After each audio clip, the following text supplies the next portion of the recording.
ইসরায়েলের গোয়েন্দা ঘাঁটিতেও এবার তাণ্ডব চালালো হিজবুল্লাহ। এই হামলায় ধ্বংস হয়ে গেছে ইসরায়েলি প্রতিরক্ষা বাহিনীর গোয়েন্দা সরঞ্জাম।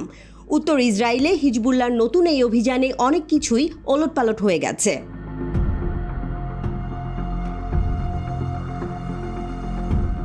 চলমান সীমান্ত যুদ্ধের মধ্যে হিজবুল্লাহ ইসরায়েল লেবানিজ সীমান্তের কাছে একটি ইসরায়েলি গুপ্তচর ঘাঁটি এবং সেনাদের আক্রমণ করেছে বলে দাবি করেছে। লেবাননের এই প্রতিরোধ গোষ্ঠী দাবি করেছে তারা ইসরায়েলি ঘাঁটিতে গাইডেড ক্ষেপণাস্ত্র নিক্ষেপ করেছে এবং নজরদারি সরঞ্জাম ধ্বংস করেছে।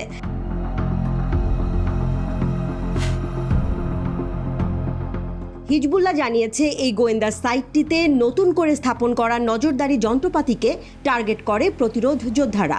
মেতুল্লায় ইসরায়েলি সেনাদের ওপর হামলা চালানোর দাবিও করেছে হিজবুল্লাহ। লেবাননের সশস্ত্র গোষ্ঠীটি জানিয়েছে গাইডেড মিসাইল ব্যবহার করে হামলা চালানো হয়। দ্বিতীয় হামলায় ইসরায়েলি সেনাদের ওপর আক্রমণ করে হিজবুল্লাহ।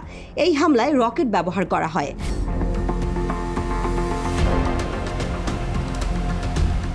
গাজা উপত্যকার সমর্থনে ইসরায়েলে অভিযান চালিয়ে যাচ্ছে হিজবুল্লাহ। অন্তত একটি হামলার কথা স্বীকার করেছে ইসরায়েল ডিফেন্স ফোর্সেস। তারা জানিয়েছে অ্যাদমিতে একটি খোলা জায়গায় হিজবুল্লাহ রকেটটি আছড়ে পড়ে, সাইরেন বেজে ওঠে এবং কোনো ক্ষয়ক্ষতি হয়নি। একটি পৃথক বিবৃতিতে হিজবুল্লাহ জানিয়েছে উত্তর হানিতা সাইটের কাছে দুর্গ নির্মাণ কাজে নিয়োজিত ইসরায়েলি সেনাদের একটি দলকে লক্ষ্যবস্তু করতে ক্ষেপণাস্ত্র ব্যবহার করেছে প্রতিরোধ যোদ্ধারা। ইসরায়েলি সেনাবাহিনীর পক্ষ থেকে তাৎক্ষণিক কোনো মন্তব্য পাওয়া যায়নি।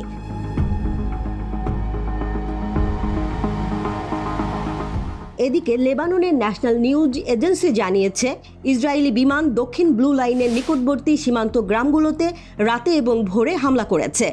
এজেন্সি অনুসারে ইসরায়েলি সেনাবাহিনী কেন্দ্রীয় সেক্টরে রামিয়া এবং আইতা আল শাবের কাছে শক্তিশালী মেশিনগানের গোলা বর্ষণ করেছে। দুই পক্ষের মধ্যে আন্তঃসীমান্ত হামলার মধ্যেই ইসরায়েল ও হিজবুল্লাহর পূর্ণাঙ্গ যুদ্ধে জড়ানোর আশঙ্কা বেড়েছে। গাজায় মারাত্মক ইসরায়েলি আগ্রাসনের কারণে এই উত্তেজনা তৈরি হয়েছে।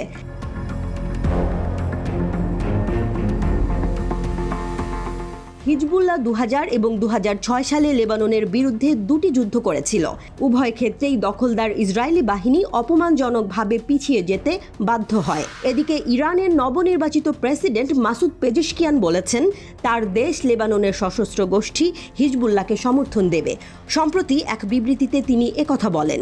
ইসরায়েল লেবানন যুদ্ধ শুরু হলে ইরানের জড়িয়ে পড়ার আশঙ্কা করছেন বিশেষজ্ঞরা। একইভাবে যুক্তরাষ্ট্রকেও এই যুদ্ধে টেনে আনতে পারে ইসরায়েল।